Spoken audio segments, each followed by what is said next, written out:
સેવકો બધા ક્રમશઃ રીતે આવી જ જાય અને પરિવારજનોને હાર્દિક વિનંતી સાથે પ્રાર્થના કરું, આપનું આવાગમન થોડી વાર માટે રોકશો તો આપનો આભારી થઈશ. ફરી આપ સૌને મારે,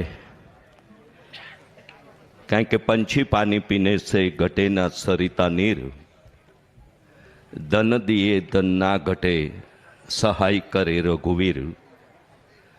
અને એક કહેવત પણ છે કે માંગે 20 આપે 30, જય દ્વારકાધીશ. એવું કોઈ પણ સત્કર્મ કરવાથી આપણને નુકસાન જાય એવી કોઈ સંભાવના કે શક્યતા નથી. અને તેથી જ આપણા દેશમાં સેવા યજ્ઞોના અનેક પ્રકલ્પો, પછી એ આધ્યાત્મિક ધાર્મિક સંસ્થા હોય, કોઈ આપણું દેવસ્થાન હોય, કોઈ એવી સામાજિક સેવાકીય સંસ્થાઓ હોય, એના દ્વારા સતત સર્વજન હિતાય સર્વજન સુખાય એવા સેવાના સંકલ્પોના કાર્ય થઈ રહ્યા છે.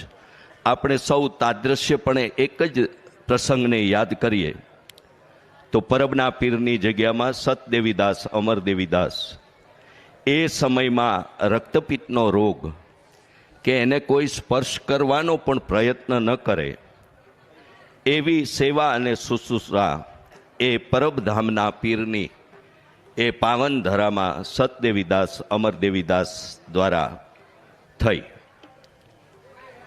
શેઠ સગાળસાનો દાખલો લઈએ તો ટોપલામાં ભગવાનને રક્તપિત્ત અને પોતાના સંતાનને ખાંડીને ખવડાવવાની વાત.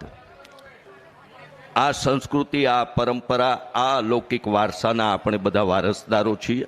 ત્યારે મારે Radhe Radhe education and charitable trust દ્વારા અમરેલી લાઠી હાઈવે પર અમરેલીથી 16 કિલોમીટર દૂર કેરાળા અને ટોડા ગામની મધ્યે આર્થિક રીતે મુશ્કેલી ભોગવતા ધોરણ 11-12 વિજ્ઞાન પ્રવાહના બાળકોને શિક્ષિત અને દીક્ષિત કરવાનું કામ તથાસ્તુ વિદ્યાપીઠના માધ્યમથી પૂજ્ય દાદાના પ્રેરણા અને માર્ગદર્શન તળે Radhe Radhe education and charitable trust દ્વારા નિર્માણાધીન થવા જઈ રહ્યું છે, પ્રારંભ થવા જઈ રહ્યું છે. ત્યારે આપ સૌને મારી વિનંતી છે કે અનેક સેવાના સંકલ્પો જે આપે સૌએ ટીવી સ્ક્રીન પર પણ જોયા છે, મેં પણ અહીંથી કેટલીક વાત આપને કરી છે. આ બધા જ સેવા સંકલ્પોમાં જ્યાં પણ આપણી અનુકૂળતા મુજબની આપણને એ સેવાના યજ્ઞમાં આહુતિ આપવાનું આપણું જ્યાં સ્થાન હોય એવું આપણું અનુદાન, એવી ભેટ, એવી શુભેચ્છાઓ એ આજે આપણે, કારણ કે ધોળકામાં આજે આ કથા વિશ્રામ લેવાની છે,